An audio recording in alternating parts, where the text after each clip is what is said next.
You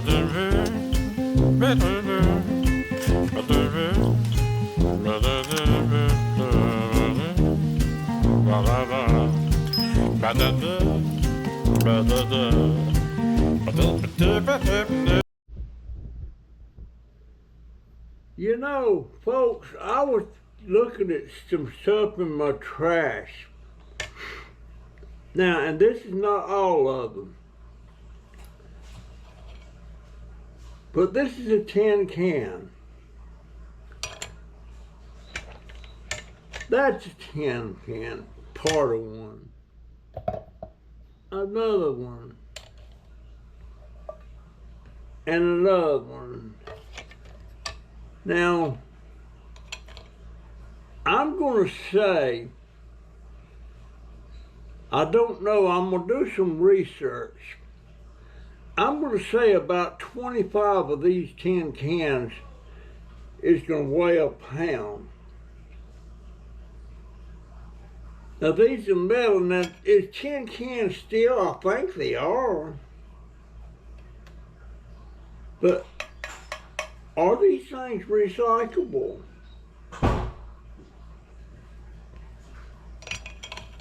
It's what I'm wondering. He's back. Steel is about 2 cents a pound. 100 pounds will get you what? $20. Now, I don't know if the scrapyard takes these things or not, but I'm going to find out. Now, these are not easily crushed by hand.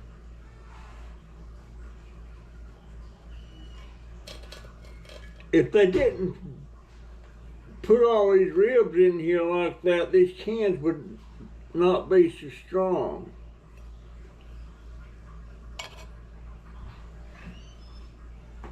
But I'll bet you if I had a mind to do it, I bet I could save a ton of these a month.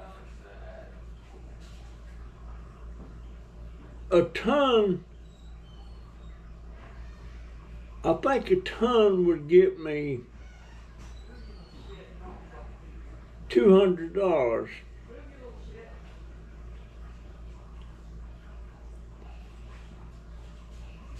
A 100 pounds would get me $20. But I'm just, don't it make sense to you? This is metal. And we're always throwing away cans. And I see more down here that I've got throwing the trash.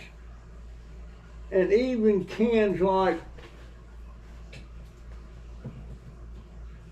these bug spray cans, these are steel. Well, I never sprayed it. I've never seen any bugs lately.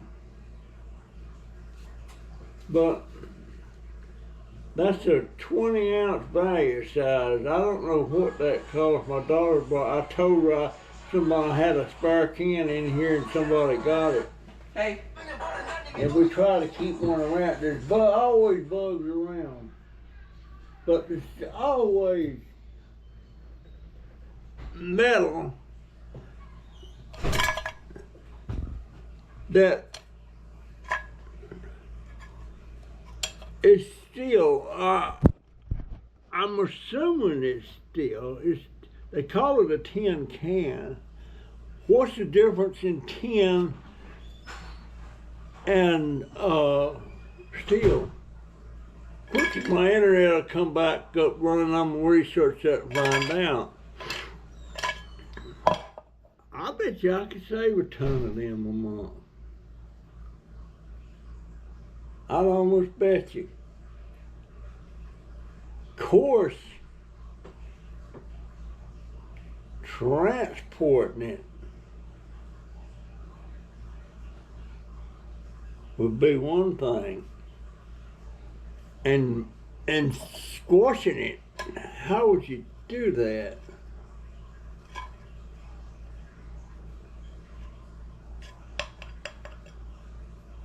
I know how you could do it. Of course, that's a lot of.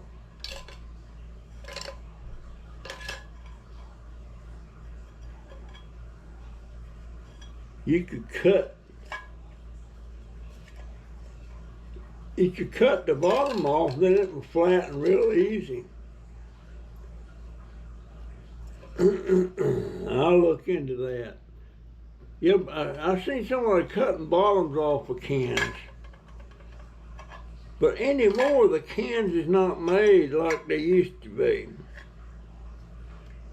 Used to be they had the lid, the bottom and everything was separate from the can, and it was somehow fastened on there. Well, now they don't do them that way. It's a round piece of tin, and they press it and make the can.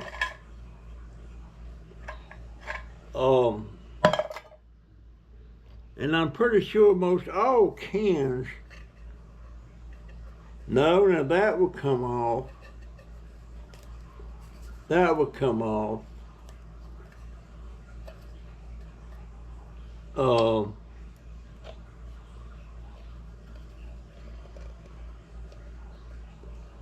That wouldn't come off.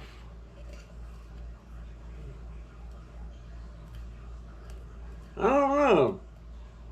But I think I'm going to do some research on this.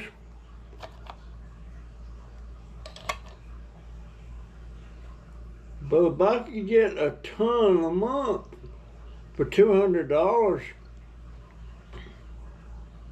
that would be great.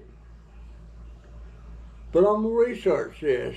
It may be they might not want the tin cans. I don't know. But I've just seen how many we accumulate here alone. That it's just unreal. But getting them things flat, that's the problem.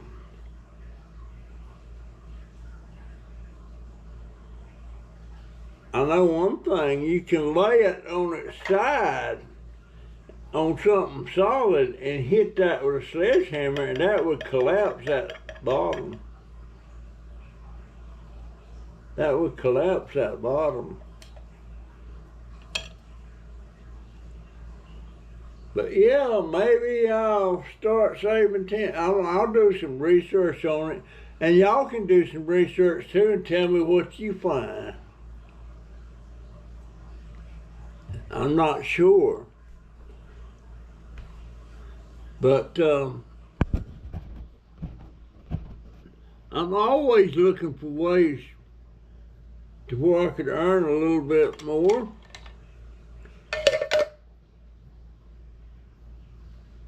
If my daughter sees me saving 10 cans, she'll have a conniption fit. But I know this weighs a lot more than an aluminum can. This weighs about twice the weight of an aluminum can. So maybe you'd only need about 15 or 16 of these to weigh a pound. Now that I think about it. Yeah, they weigh about double what an aluminum can weighs. Yes, it does. You know, the wheels is always turning in my head, trying to come up with ways to turn $1 for something. And here, even this thing here, that can of corned beef, you know, that comes in that funny can, you have to use a key to open it. Well, that's metal there, so that goes in there. But there's a lot of small metal I don't know. I'm a strong believer in a penny saved is a penny earned.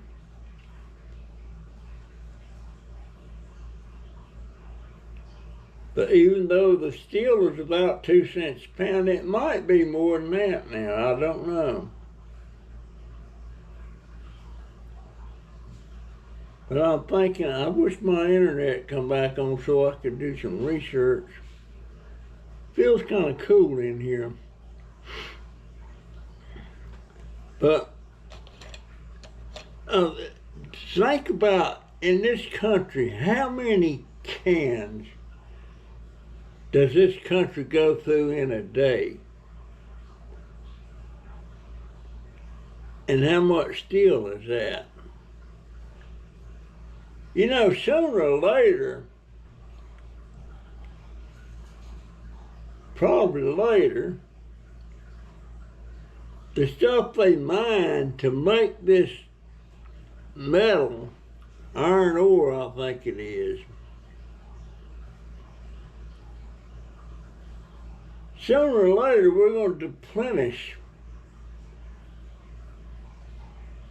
what we have, or make it so scarce that it's going to be too expensive to use, and start having to make plastic. Same thing with oil. We're going to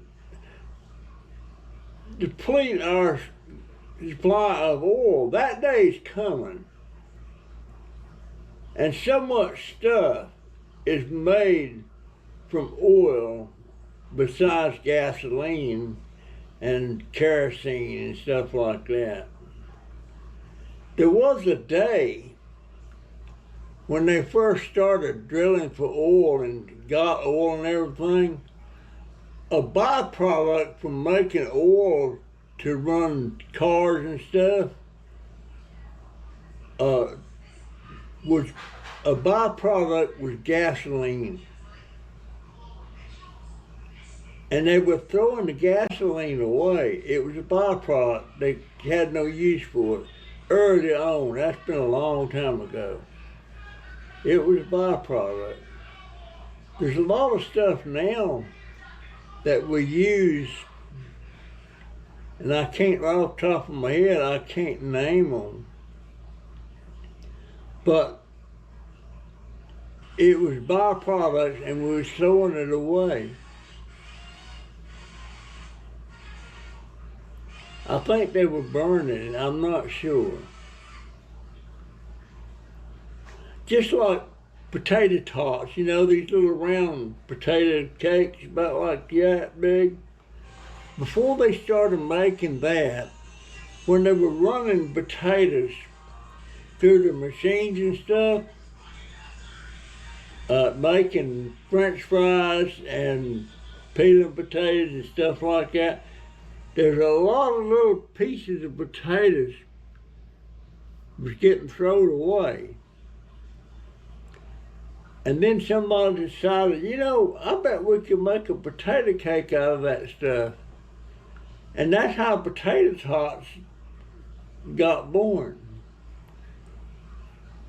And now that's a huge market, potato tots. I don't particularly like them. I'll eat them occasionally. But you know, they run them through another machine, form them into them little things, fry them, cook them, and bag them up and sell a bag of potato tots. That's how potato tots got started. And I'll tell you something else. Who do you think invented French fries?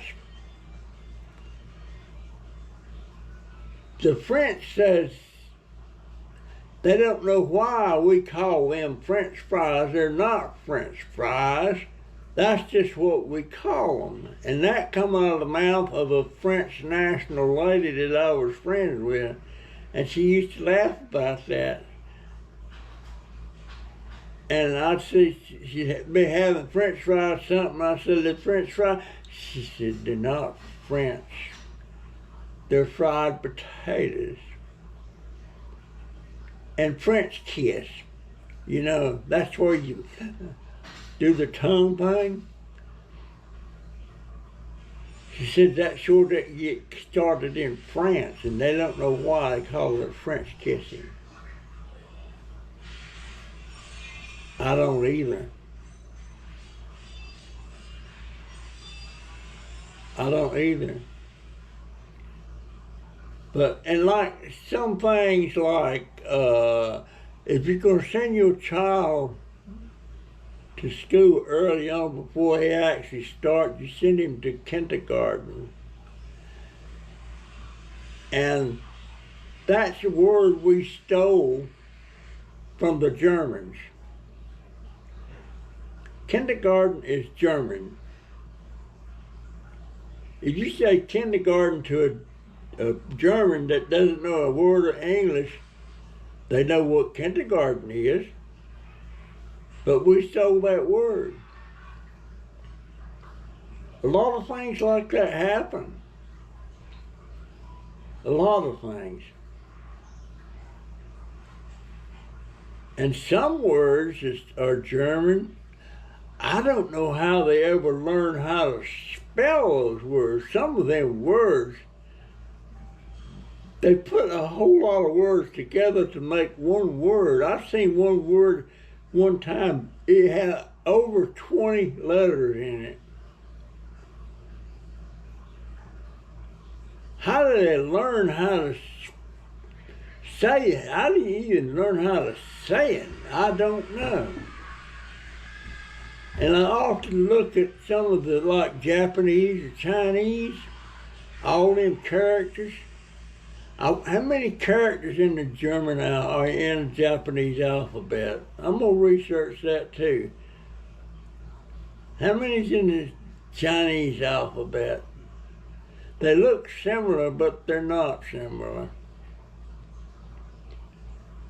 But it's crazy. And I don't know why we ever started speaking these different languages. The English, the big supporter of English was England, Britain. But the Old English, you might not even understand the Old English. I hear somebody talking that sometimes, and I'm like, what? Say, oh, you don't know Old English. No, I didn't know such a thing as Old English. But things are so different. But you know what? If you look at cats and dogs in another country, like I look at this Vietnamese channel a lot, they always got these dogs. And the dogs don't have a problem understanding me talking to them in English. I've seen that happen. The dog knows. The cat knows. Maybe it's the tone of voice. I don't know. Sometimes I look at my dog and she'd be looking at me all pitiful and everything, and I'm just wondering what goes on in that little head. And does a bigger dog have a bigger brain than a small dog breed? I don't know. You'd think a bigger brain make them smarter, but I've seen some pretty dang smart little dogs that outperforms a big dog. I had a small dog once, and I had Rottweilers. Rottweilers are 100-pound dogs at least. And they were smarter than the Rottweilers. I sure would like to have a Rottie right now. I'd like to have one that would go with me on my scooter, but walk behind me or something. I had one dog that would do that.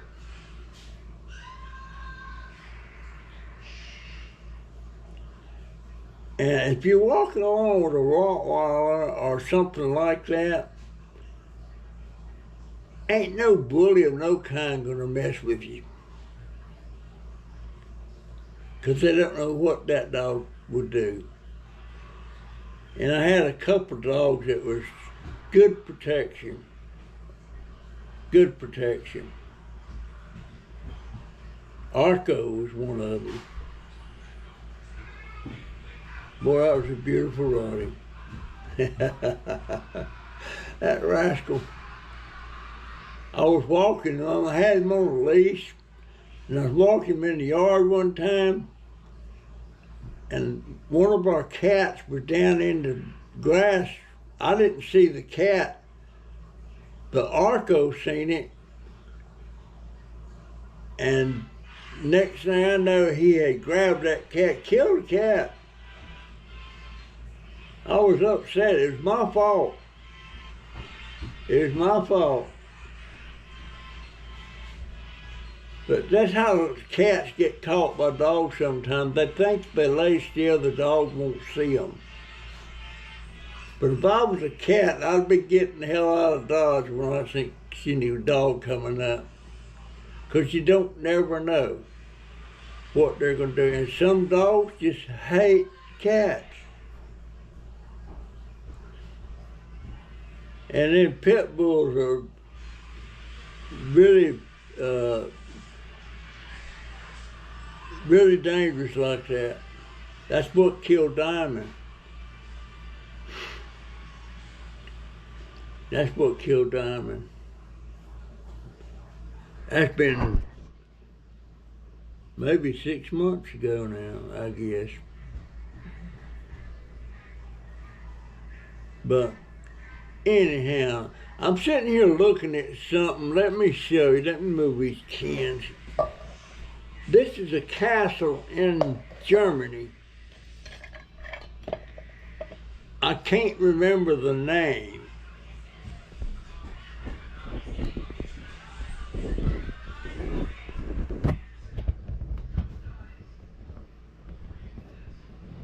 See that castle? That castle was built in the 1200s, almost 800 years ago. And I went and visited that one time when I was in, I can't remember, Blumenfeld or something like that. But that castle has been owned by the same family ever since it was built.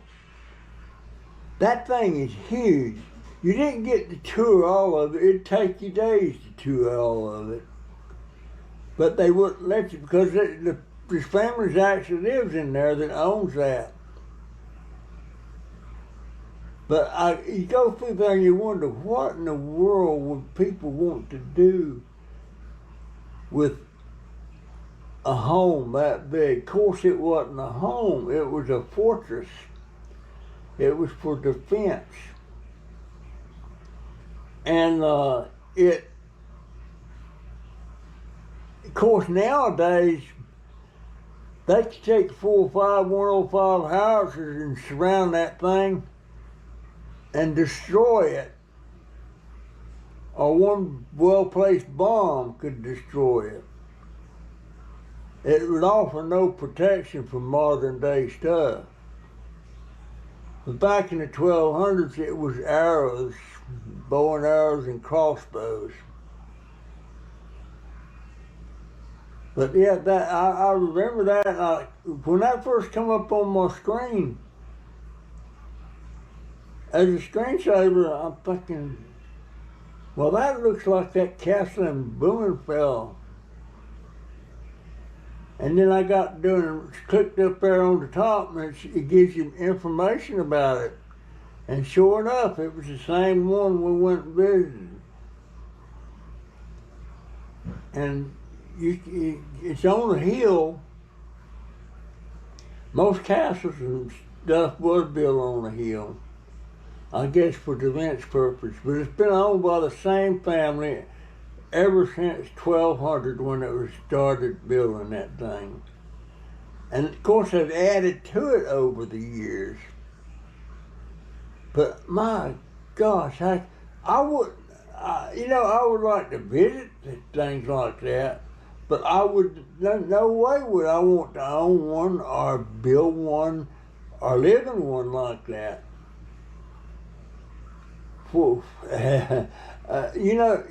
And that's probably months that you don't even go into parts of that house. And that part right down here at the bottom, that's a chapel. That's a church. I remember that. The castle tower there, the towers, you didn't get to go up in them. You mainly stayed on the first and second floor. The upper floors, they live in them. And you see the whole town around that, it's just